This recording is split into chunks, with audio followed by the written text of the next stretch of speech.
Hey guys, welcome to Cricket Fanatics Magazine. This is your review show. I'm your host Khalid Maiden. This is the show where we talk about everything that happened in the first ODI between Pakistan and South Africa. Now, it went down to the death, and I put up my stream earlier on, and I made it first 6 o'clock, and then I changed it to 5 past 6, and then I made it to 10 past, quarter past, 20 past. Now I'm sitting in front of you at 6:30. What a game it was of cricket. Now, not a lot of runs scored in the first innings by South Africa. People thought that Pakistan would be able to chase that down quite easily. A lot of us thought that they were on par to get that, especially when Baba Azam got his century.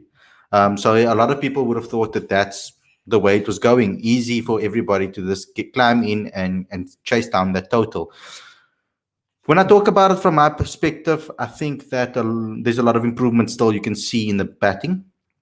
I think that once again, we've seen Quinton and Aiden putting on good scores. Similarly to what Aiden used to do before when he was playing ODI cricket, he'd get good starts, looked like $1,000,000, and then give his wicket away. And Quinton de Kock doing the same thing, giving his wicket away. So that was very unfortunate. Temba Bavuma a little bit unlucky with that cut shot that went to third man. Unlucky with that one. And then, of course, Heinrich Klaassen not getting set. I mean, I think it was over 19 dot balls, 21 dot balls for one run. He really struggled to get off the mark.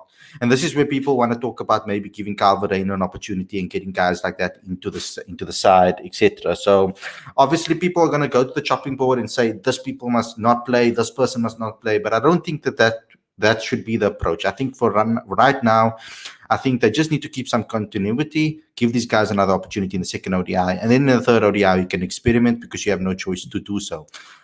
Well done to Rassie van der Dussen. Excellent performance, like exceptional performance. I think that the way he kept his innings together, the way he found the gaps when he needed to, the running between the wickets at first wasn't that good, but towards the end of his innings was. I think that's where South Africa could have improved on. I think it was 161 dot balls or something crazy like that in the whole innings South Africa played. So that would have obviously taken you to a whole different level with regards to the score.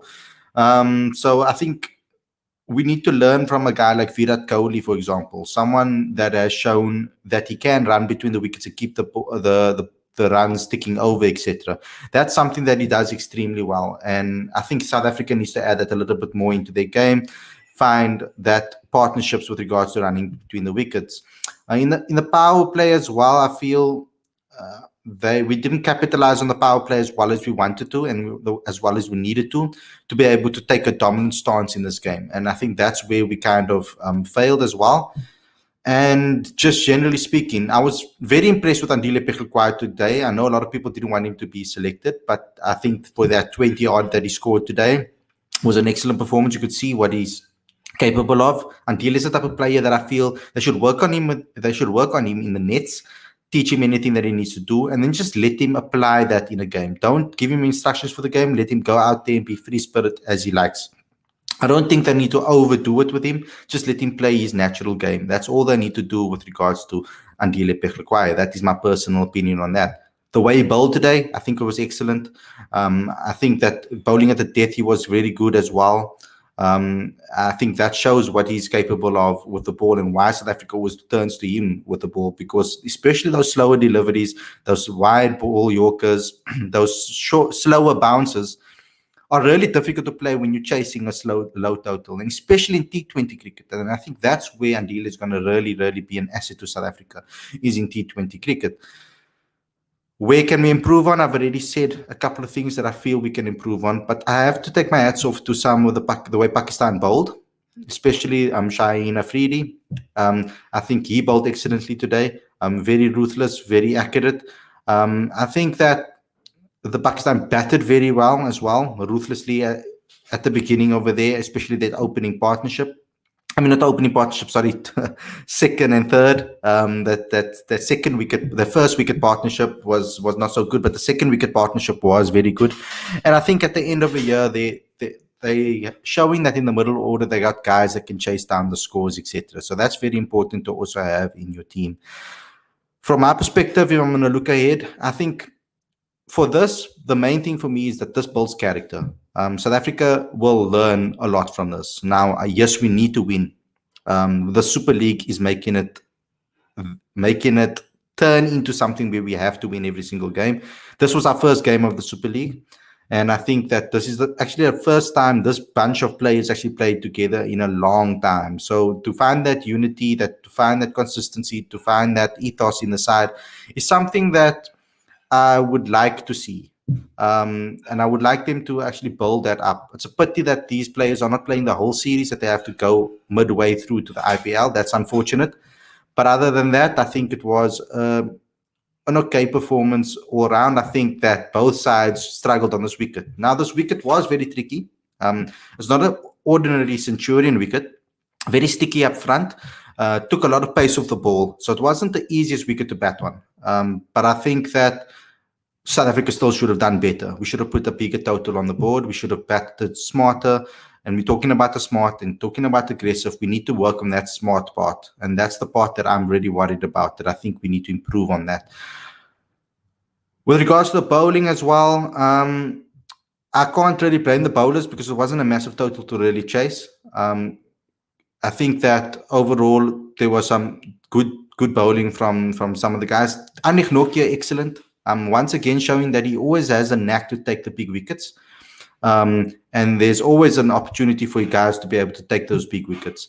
And he's always steps up when South Africa needs him. And he fought back very well to get South Africa back into the game, especially with when Pakistan were in a strong position after that century. So a good fight back from South Africa. We know that South Africa is going to always fight till the end. I like to see that mentality, that we fight till the end. And I think that personally also, I think that when you look at Pechlekwayo in the side and people are going to come and go for him as well, I do think, however, he's batting maybe one spot too high. I think maybe 8 is a perfect position for him, and then we need to find ourselves a batting all-rounder. I think playing with 2 all-rounders is key. I think batting deeper is key. So that we don't look behind us and then we're scared if we lose a couple of wickets. I want to feel safe if it's 5 down. You don't want to feel like, oh no, this game is completely over. Oh, Riabona, I see over here that you've mentioned it actually. I'm not one to blame the individual players or the team losses, but I feel like Pechlekwayo is batting one position too high. I agree with you. Tough day at the office for Ngidi, but he's a quality bowler and he will come back. And I agree with that. I'm just going to bring on Mpo because we don't have much time left. I've got about 5 minutes left for the stream. So I'm going to let Mpo have his say and tell me exactly his analysis of the game. So welcome to the show, Mpo. Just give me a quick analysis before we say bye. It was the batting. I think that top order collapse kind of hurt the guys. We were all talking about 280. I think even yesterday I was talking about 280 upwards. 280 wins you the game today. And I think, but they bowled really well. We brought it back. There were moments between 15 and 30 where the bowlers, you didn't know, we were looking for a wicket, we couldn't find one. And then Anwith's 4 for, in that spell of 4 for 20 in 5 overs was just insane. And if there ever was a South African man of the match outside of Rassie van der Dussen, that was Anwith Nokia. He kind of now showed the value that he has, is that he's always going to be your wicket taker. He's going to be expensive, but maybe there's a time that we need to bowl him at the top and not necessarily as a first change bowler. That also gives you kind of leeway because you can keep guys like Lungi for a little bit longer at the death. So I think there's some fielding mishaps that you'll talk about and that Mark might talk about as well. But it is a game of fine margins. But today, South Africa needs to blame themselves on the batting. The bowlers did everything they could. I know there's a balance issue with Pechlekwayo, but today he kind of showed us that he can bat for a longer period. But I still do think we may need to try to figure out a way to keep the guys in. To get like a Vian Mulder in or something to bat at 7. But in absence of that, but maybe the other option is bowl Kesh, and Kesh bats at 7, Pechlekwayo bats at 8. That gives you a little bit more solidity, maybe going into the next ODI. But yeah, it's man, I am so tired. But yeah, it's the hope that kills you. And they kept you in the game until the last ball, which is what Temba would have wanted, which is what all South African fans would have wanted. And yeah, mistakes happen at the top. They do. And bad execution, but sometimes these things get you. But a good showing from the team. They didn't give up. And that's something that we can give them. Like I said at the beginning of the stream, I just want to see in the next game that we improve certain things, that we bat a lot better. I want to see improvement now leading up to the World Cups, particularly. And I feel that this will build character with South Africa. Because a new captain, new regime, and a bunch of players that haven't really played much together actually over the last year and a half. So I think it's something that will build character. And I see a lot of people on the stream asking probably to bring Vian in for Petlugayo. Petlugayo showed in that last over and in those death overs the value that he adds. Yes. He is the best death bowler in the country, and you can fight me on this, whatever it is. Andile has to be in the side. I don't know how they're going to find a way to fit him in. Maybe the answer is over the next 2 years, you need to get Andile batting at 7 and scoring runs for you at 7, just like how Shadab Khan's been scoring runs for Pakistan. The Pakistanis played incredibly well today. That bowling effort restricts South Africa, and then on top of that, Babar Azam was just class. And Mohammad Rizwan, like nobody can stop him, but somehow we found a way. But I do think maybe swapping Shamsi for Maharaj, and Shamsi did not bowl well. Not for 51 is still pretty good. That's 5.1 runs and over in an ODI.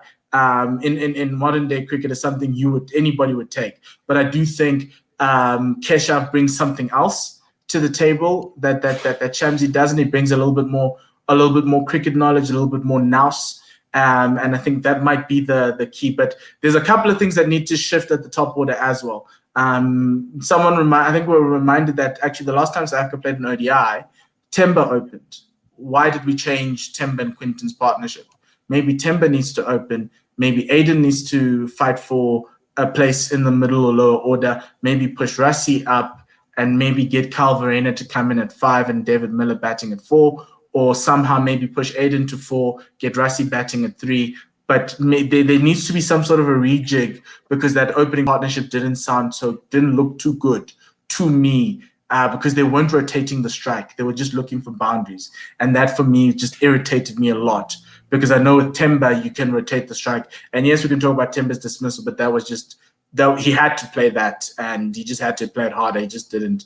He just played with softer hands than normal, But I think that's the one thing that Mark needs to look at is maybe get Calvarena in and have him batted at 5 and push David Miller to 4 because we can see David wants more responsibility. Have Rassie at 3 and maybe see how that one works because I do think that could be something that could happen. I love Aiden Markram, but I think today we saw that something he needs to either rotate the strike a lot more, or we might have to go back to what we did the last time. The other question obviously is Janaman Malan. So does Janaman come in for the pink day at the top? But for me those are the questions. It's 6 and 7. And 1 and 2, 1, 2, and 3. It's still the same works. Problems that we spoke in the preview. So, yes, guys, thanks a lot for tuning in, everybody. Thanks a lot for tuning in for the review show. We're obviously going to try and bring you a preview show tomorrow, dependable on how time goes and who's available. But click subscribe to this channel. Obviously, click the notification bell for all future videos, of course.